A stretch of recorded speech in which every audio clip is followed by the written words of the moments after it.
అయితే ఇన్ని రోజులు నేను వీడియో చేయలేదు. ఎందుకు వీడియో చేయలేదంటే అప్డేట్ లేదు. అప్డేట్ లేనిది నేనేం వీడియో చేయాలి చెప్పండి. అయితే చాలామంది మనకి ఇన్‌స్టాగ్రామ్‌లో గానీ, యూట్యూబ్‌లో గానీ కామెంట్ చేస్తారు. అన్న ఇట్లా ఒక అప్డేట్ వచ్చింది కదా! అది ఫేకా లేకుంటే రియలా? ఏదో ఒక అప్డేట్ ఇయ్యన్నా, అసలు ఏం వీడియో చేస్తలేవన్నా అని చెప్పేసి చాలామంది అడిగిర్రు.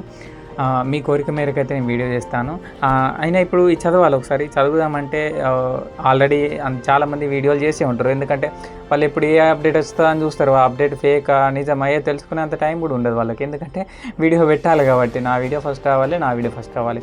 సో మనకంత ఎగురుతాం లేదు కదా. ఎందుకంటే మనం యూట్యూబ్ సో జస్ట్ మనకు చూసినా కొంతమందే సరిపోద్ది. మనము టోటల్ యూట్యూబ్ మీద ఏమైనా డిపెండ్ అయినామా? యూట్యూబ్ నుంచి డబ్బులు ఏమైనా వస్తాయా మనకు? ఎందుకంటే నేను మన యూట్యూబ్ నుంచి మానిటైజేషన్ ఆఫ్ అయిపోయింది. దానికి కొంచెం ప్రాసెస్ ఉంటుంది. నేను చేయలేదు. ఆ ప్రాసెస్ అట్లనే ఉండని ఏదైతేందని చెప్పేసి నేను దాన్ని పక్కన పడేసిన. సో జస్ట్ ఏంటంటే ఇన్ఫర్మేషన్ ఇవ్వడానికి మాత్రమే. సో నేనైతే ఈ ప్లాట్ఫామ్ని యూజ్ చేసుకున్నాను. ఏదో మన వల్ల కొంతమందికి యూజ్ అవుతే చాలు అని చెప్పేసి. ఎందుకంటే ఇప్పుడు స్కోర్ వచ్చింది చూడండి, ఒక బ్రదర్కి ఏపీలో 138 అనుకుంటా నా బ్రదరు. సో కాల్ చేసి అతను అన్న మాటలు ఏంటంటే, అన్న అసలు నీ హెల్ప్ తోటే వచ్చిందన్న, నీ ఇన్స్పిరేషన్ అని చెప్పిండు. అది సరిపోదా నాకు? అతనితో ఇంటర్వ్యూ ఖచ్చితంగా తీసుకుంటాను నేను. దానికి సిఎస్ఎఫ్ వస్తుంది. ఎస్ఎస్ఎఫ్ అంటే కొద్దిగా కష్టమేమో. అయితే ఈరోజు ఈ మ్యాటర్కి వెళ్తే ఏంటంటే, ఈ మ్యాటర్ ఆల్రెడీ చాలామంది చెప్పేసే ఉంటారు. ఇప్పుడు నేనేం చెప్పాలి కానీ, సో ఫోన్లే చెప్తాను, ఒకసారి చదువుతాను, మీకు ఇంట్రెస్ట్ ఉంటే వినండి. ఏం లేదు, నేను చదవనులేదు, సరే చెప్తున్నాను. ఇందులో ఏంటంటే మెడికల్ కానీ పిఎస్టీ పీఈటీ కానీ 23 నుంచి అంటే సెప్టెంబర్ 23 నుంచి కండక్ట్ చేస్తామని చెప్పిండు. అవునా? చెప్పిన తర్వాత కింద ఏంటంటే ఒక ఆర్ఎఫ్ఐడి అని చెప్పేసి ఒక టర్మ్ కూడా మెన్షన్ చేయడం జరిగింది. సరే ఆర్ఎఫ్ఐడి ఉంటుందా లేకుంటే ఇంకేమైనా ఉంటుందా, దాన్ని పక్కన పెడదాం. ఈ నోటిఫికేషన్ నిజమా లేకుంటే ఎట్లా? అయితే పైన ఒక డేట్ వేసిండు చూడండి. పైన డేట్ వేసినోడు కింద సంతకం పెట్టకుండా ఉంటాడా? ఒకసారి ఆలోచించండి. అంటే సరే ఓకే, మనం ఒకసారి పాజిటివ్గా ఆలోచించుదాం. ఇది ఏంటంటే ఒక సంతకం చేసి మనకి డిఐజీ దగ్గరికి వెళ్తుంది. డిఐజీ సైన్ చేయాలి. సైన్ చేసినప్పుడు మనకి ఓకే కన్ఫర్మ్ అయిపోయి అదే డేట్స్కి పెడతారు కాబట్టి డిఐజీ కింద సైన్ లేదు కాబట్టి వాళ్ళు పెట్టచ్చా? సో చెప్పలేము. ఎందుకంటే ఇప్పుడు జమ్మూ కాశ్మీర్ ఎలక్షన్స్ జరుగుతున్నాయి. ఆ జమ్మూ కాశ్మీర్ ఎలక్షన్స్ అయిపోయి రిజల్ట్ వచ్చేదాకా కొంచెం టైం పట్టవచ్చు. అప్పటి వరకు ఇవి ఇక్కడ సిఆర్పిఎఫ్ ఫోర్స్కి డ్యూటీ ఉండదా చెప్పండి? సో ఇక్కడ వీళ్ళు ఏంటంటే వీళ్ళు అక్కడికి వెళ్ళే ఛాన్స్ ఉంటుంది. మరి స్టాఫ్ ఉండకుంటే ఇవే డేట్స్ కన్ఫర్మ్ ఉంటుందా? ఉండకపోవచ్చు. మరి దీన్ని మనం ఎట్లా కన్సిడర్ చేసుకుంటాం? సో కాబట్టి ఇదేంటంటే ఇంకా డేట్స్ కన్ఫర్మ్ కాదన్నమాట. ఒకవేళ మనకి సెప్టెంబర్ 23 నుంచి ఉంటే 100% మనకంటే సంతోషించే వాళ్ళు ఎవరు ఉండరు. సో ఉండాలని కోరుకుందాం మనం. కానీ ఏంటంటే ఇక్కడ సైన్ లేదు కాబట్టి ఇదే ఫిక్స్ అని ఉండద్దు. ఎందుకంటే చెప్పలేము కదా, ఎప్పటి నుంచి కండక్ట్ చేస్తారో కూడా చెప్పలేము. మనం అంతకుముందు ఏమనుకున్నాం 13 తర్వాత నుంచి కండక్ట్ చేయొచ్చు అనుకున్నాం. చెప్తే ఎప్పుడు ఏం జరుగుతుందో కూడా చెప్పలేము బ్రదర్. ఒక ఫోర్స్కి వచ్చినామంటే ఎప్పుడు ఈరోజు ఇక్కడ ఉంచి రేపు టెంపరీ డ్యూటీకి ఇంకో దగ్గరికి పంపొచ్చు, అక్కడ ఎలక్షన్ అని చెప్పేసి ఇంకో దగ్గరికి పంపొచ్చు. సో ఎప్పుడు ఏం జరుగుతుందో చెప్పలేము. సో కాబట్టి ఇప్పుడు మనకి 23 తర్వాత ఉంటాయా అంటే, సో మ్యాక్సిమం మనకి ఈ మంత్లో ఉండడానికి అయితే 90-95% అయితే ఛాన్స్ ఉందని నేనైతే చెప్తున్నాను. సో కాబట్టి ఎవరైతే మీరు చింతించకండి. ఎందుకంటే ఒకటి ఆలోచించండి, మీకు 60 ఏళ్ళ జీవితం కోసం పోరాటం ఇది. ఈ మాత్రం మీరు వెయిట్ చేయలేరా? ఈ మాత్రం ఓపిక మీకు ఉండలేదా చెప్పండి? ఒక్కసారి వెనక్కి తిరగండి. వెనక్కి పక్కకే ఉన్నటువంటి నోటిఫికేషన్, స్టేట్ నోటిఫికేషన్ ఒకసారి చూసుకోండి. ఏపీలో ఈవెంట్స్ అయిపోయినాయి ఇంతవరకు చూడండి. ఆ ఈవెంట్స్ అయిపోయి, ఎగ్జామ్ అయిపోయి, కోర్టుల కేసులు అయిపోయి, ఇదంతా అయిపోయేసరికి ఎంత టైం పడుతుంది ఒకసారి ఆలోచించండి. మరి దానిలాగా మన ఎస్ఎస్సి సెంటర్లో జరుగుతుందా? సో మనకి ఈ మాత్రము ఆలస్యం జరిగితేనే మీరు ఉండలేకపోతున్నారు.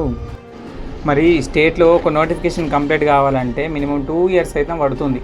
మరి దాన్ని ఆలోచించిరా? ఎందుకంటే ఓపిక, పేషెన్సీ, కన్సిస్టెన్సీలు మనకి అసలు తిరిగి ఉండదు. ఎందుకంటే కనీసం ఉండాలి. మనం ఎంత ఎగిరిత పడుతున్నంత మాత్రాన మన కోసం వాళ్ళు పెట్టలేరు కదా. సో అదే అక్కడ తెలంగాణలో, ఇక్కడ పాపం ఆంధ్రప్రదేశ్లో పిల్లలు బాగా వెయిట్ చేస్తున్నారు, యూట్యూబ్లలో చూస్తున్నారు. పాపం ఎవరేమి అప్డేట్ ఇస్తారని చూస్తున్నారు. వాళ్ళ కోసమైనా నేను తొందర పెడతా అని చెప్పేసి ఎక్కడో ఢిల్లీలో ఉన్నటువంటి ఎస్ఎస్సి బోర్డు, ఆంధ్రప్రదేశ్ తెలంగాణ ఉన్నటువంటి ఒక రెండు రాష్ట్రాల్లో ఉన్నటువంటి విద్యార్థులు అంటే ఆస్పిరెంట్స్ పడుతున్న కష్టాన్ని చూసి వాళ్ళు మనకు డేట్ ఇస్తారా? మన ఇప్పుడు ఇండియాలో ఉన్నటువంటి 28 స్టేట్స్, 8 యూటీస్, ఇప్పుడు ఇన్ని రాష్ట్రాలు, యూనియన్ టెరిటరీస్లో ఉన్నటువంటి అందరికీ కూడా ఒకే నోటిఫికేషన్ కదా. మనము ఒక 2 తెలుగు రాష్ట్రాల్లో ఉన్నటువంటి వాళ్ళకే కాదు, అందరికీ. కాబట్టి అందరూ వెయిట్ చేస్తున్నారు. ఇప్పుడు అందరూ ఖచ్చితంగా ప్రాక్టీస్ చేసుకుంటూ వెయిట్ చేస్తున్నారు. మనకే కాదు కదా. సరే ఒక central board, SSC board Andhra Pradesh తెలంగాణకి మాత్రమే కండక్ట్ చేస్తుంది, వాళ్ళకి మాత్రమే డిలే చేస్తుంది అంటే సో అప్పుడు మనం ఆలోచించాలి. కానీ ఇది ఏంటంటే ఆల్ ఓవర్ ఇండియా కాబట్టి ఆల్ ఓవర్ ఇండియాతో పాటే మనము 60 ఏళ్ళ జీవితం కోసం ఈ కొన్ని రోజులు వెయిట్ చేయాలా అంటే 100% వెయిట్ చేయాలి. సో ఈరోజు మీ ఓపికనే, ఈరోజు మీ కన్సిస్టెన్సీయే సో రేపటికి మీకు ఫలితం 100% కనబడుతుంది. ఇది మాత్రం రాసి పెట్టుకోండి. ఎవరైతే ఇప్పుడు డేట్స్ వస్తలేవు అని చెప్పేసి వదిలిపెట్టి వేయండో వాడు అటే పోతాడు. ఎవరైతే డేట్స్తో ఖచ్చితంగా వస్తాయి కదా, ఎప్పుడో వస్తాయి అని చెప్పేసి రన్నింగ్ ప్రాక్టీస్ చేస్తుందో వాడికి 100% ఫలితం ఉంటుంది. దాంతోపాటు నేను చెప్పేది ఏంటంటే నెక్స్ట్ నోటిఫికేషన్ కూడా మీరు ట్రై చేయండి. నెక్స్ట్ నోటిఫికేషన్ ఇంకొక 4 రోజులు కాదు, 5 తారీఖు 5th నుంచేమో. సో అప్పుడు మీరు దీనికి కూడా 100% అప్లై చేయండి. ఓకేనా. దీంతోపాటు ప్యారలల్గా దానికైతే ప్రాక్టీస్ కాండి, ప్రిపేర్ కాండి. ఇది రన్నింగ్ అయితే ఆల్మోస్ట్ మీరు ప్రాక్టీస్ చేస్తున్నారు. సో ప్రాక్టీస్ చేస్తూనే ఉండండి. ఎందుకంటే ఇన్ని రోజులు ప్రాక్టీస్ చేసారు. సో అలసిపోయిన ఒక సింహము చిరుత పరిగెత్తి అలసిపోయి ఆగిపోదు కదా. సో పరిగెత్తుతూనే ఉంటుంది. సో పరిగెత్తాలి, ఎందుకంటే ముందు ఆహారం ఉంది చిరుతకి. సో దానికి పరిగెత్తితేనే ఆహారం దొరుకుతుంది. సో మనం కూడా లాస్ట్ వరకు పరిగెత్తి మధ్యలో ఆగితే దానికి ఆహారం దొరకదు. సో మనం కూడా ఇక్కడ వరకు వచ్చినాం కాబట్టి ఇక ముందు ఇంకొన్ని రోజులు 100% మీరు ప్రాక్టీస్ చేయాలి. వర్షం వచ్చిందా, ఎండ కొట్టిందా, చలి పెట్టిందా, ఇవన్నీ పక్కన పెట్టి రన్నింగ్ అయితే ప్రాక్టీస్ చేయండి. చిన్ బోన్ వస్తుంది, అది వస్తుంది, ఈ పెయిన్ వస్తుంది అంటే ఆ పెయిన్ వస్తేనే కదా. పెయిన్ ఇప్పుడు రన్నింగ్ చేస్తున్నా అంటే పెయిన్స్ రావా? 100% అందరికి పెయిన్స్ వస్తాయి. మరి పెయిన్స్ వచ్చినా కానీ సో ఏమొచ్చినా కానీ రన్నింగ్ ప్రాక్టీస్ చేస్తేనే నీకు రేపు ఇప్పుడు ట్రైనింగ్కి వెళ్ళిన తర్వాత నీకు సిఐఎస్ఎఫ్ అయితే 31,000, సిఆర్పిఎఫ్ అయితే 35,000, ఎస్ఎస్బి సిఆర్పిఎఫ్ వాళ్ళకి ఎక్కువనే ఉంటుంది, ఐటీబీపీ వీళ్ళందరికీ ఎక్కువనే ఉంటుంది. మరి 35,000 పైన ట్రైనింగ్ నుంచి సాలరీ తీసుకుందంటే ఉట్టికిస్తాడా? సో మరి ఇవన్నీ కొంచెం మీకు ఓపిక ఉండాలి కదా. ఇంత ఓపిక ఉంటేనే కదా రేపటికి మనము ఫ్యూచర్లో మనము ట్రైనింగ్ నువ్వు ఎప్పుడైతే ట్రైనింగ్ సెంటర్లో అడుగు పెడుతున్నావో కథం అప్పటి నుంచి నీకు సాలరీ స్టార్ట్ అవుతుంది. సో మరి ఆ ఒక్క ట్రైనింగ్ సెంటర్లో అడుగు పెట్టే ఆ ఒక్క అడుగు కోసము ఇన్ని అడుగులు మీరు ముందుకు వేయలేరా? 100% వేస్తారు. సో మీరు రేపటి విజయం ఖచ్చితంగా వస్తుంది. ఇవే డేట్స్ ఉంటాయా, ఏ డేట్స్ ఉంటాయో మనం పక్కన పెట్టండి. రన్నింగ్ ఇప్పటి వరకు వచ్చారు, ఇంకొన్ని రోజులు ఇలానే ప్రాక్టీస్ చేయండి. 100% మీకు విజయం 100% వస్తుంది. సో నెక్స్ట్ నోటిఫికేషన్ గురించి నేను క్లాస్ చేస్తా అనుకున్నాను. సో అది లాస్ట్ 45 days ముందు చేయాలా, ఇప్పుడు మధ్యలో చేయాలా, నేను నాకున్నటువంటి టైంని డిపెండ్ చేసుకొని నేను చేస్తాను. సో అది మీకు ఇంట్రెస్ట్ ఉన్న వాళ్ళు చూసుకోవచ్చు, లేదంటే లేదు. సో ఎందుకంటే YouTube is not a source for income.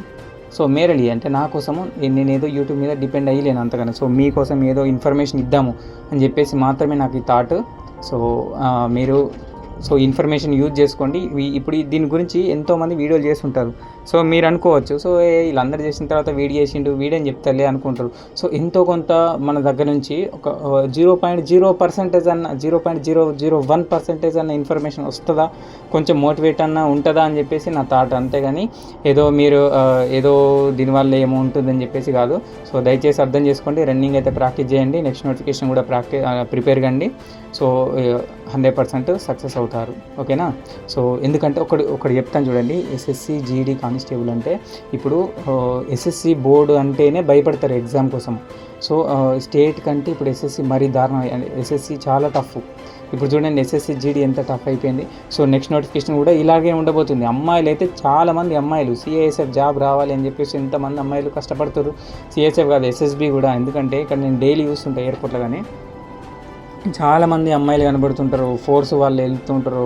Agniveer చాలామంది అమ్మాయిలు ఎంత వాళ్ళు సున్నితంగా ఉన్నారు, ఎంత అందంగా ఉన్నారు. సో వాళ్ళు అగ్నివీరుగా చేరి సో వాళ్ళు కంటిన్యూ అవుతున్నారంటే అర్థం చేసుకోండి. ఒక పర్మనెంట్ జాబ్ కావాలి అంటే ఎంత కష్టపడాలి. సో మీరు ఈ మాత్రం కూడా ఓపిక లేకుంటే సో ఎవరేం చేయలేరు. కాబట్టి ఒక అమ్మాయిలు సో అగ్నిపత్లో చేరి దేశానికి సేవ చేస్తున్నారు. అంటే అగ్నివీరు సో ఈ చిన్నదా అంటే చిన్నది కాదు, 100% అది కూడా చాలా గొప్పది. అగ్నిపత్ స్కీము చాలా గొప్పది. సో దానిలో ఉన్నటువంటి మెలకువలు, దానిలో ఉన్నటువంటి మీరు డీటెయిల్స్ తెలుసుకుంటే చాలా యూస్ఫుల్ అవుతుంది. కానీ ఏంటంటే పర్మనెంట్ కాకపోవడం వల్ల అదొకటి మనకి బెనిఫిట్గా లేదు. సో అది కూడా 10% సిఎస్ఎఫ్లో తీసుకుంటామని చెప్పేసి సిఎస్ఎఫ్ డీజీ కూడా చెప్పడం జరిగింది. సో కాబట్టి అగ్నివీరు వాళ్ళు కూడా మళ్ళీ పర్మనెంట్ కూడా కావచ్చు. సో కాబట్టి ఏంటంటే ఒక పర్మనెంట్ జాబ్ కోసము సో రేపటి ఫ్యూచర్ కోసము రేపటి సాలరీలో కొంత వెయిట్ చేయండి. సో ఇది అయితే ఈరోజు video. So thank you for watching. Have a nice day.